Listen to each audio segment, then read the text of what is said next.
कराने वाले सरदार उधम सिंह जी, भारत के दबे कुचले शोषित वर्ग को जगाने वाले साहब काशीराम जी, बहुजन समाज में जन्मे सभी संत महापुरुषों को नमन करते हुए सम्मानित मंच को मेरा क्रांतिकारी जय भीम।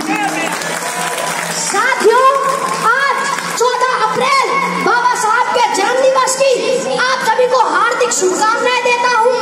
आप सभी का आभार व्यक्त करता हूँ, हार्दिक अभिनंदन स्वागत करता हूँ। आज के दिन मैं उन लोगों के बारे में कुछ कहना चाहता हूँ जिनकी औकात चार पाई पर बैठने की नहीं थी, आज वो बड़े बड़े पदों पर बैठकर कह रहे हैं कि बाबा साहब ने हमारे लिए किया ही क्या है।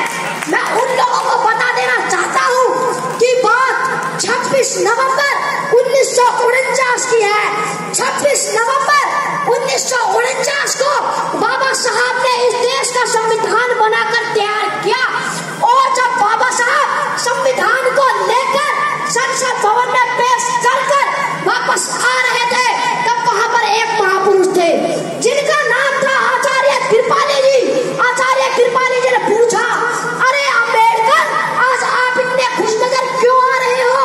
तब बाबा साहब ने जवाब देते हुए कहा कि आचार्य जी, आज से पहले इस देश में राजा रानी की कोख से पैदा होते थे, मगर आज मैंने रानी की कोख का ऐसा ऑपरेशन किया है कि आज के बाद राजा रानी की कोख से नहीं बल्कि ईवीएम और बैलेट पेपर से हो गए वो राजा बनाने का काम किया है बाबा साहब ने आपको। बाबा साहब ने आपके लिए अपनी 4 संतानें कुर्बान कर दी और आप कहते हैं कि बाबा साहब ने हमारे लिए किया ही क्या है। नींदें अपनी खोकर जगाया हमको, आंसू अपने गिराकर हंसाया हमको। ऐ मेरे दोस्त, मत भूल उस महान को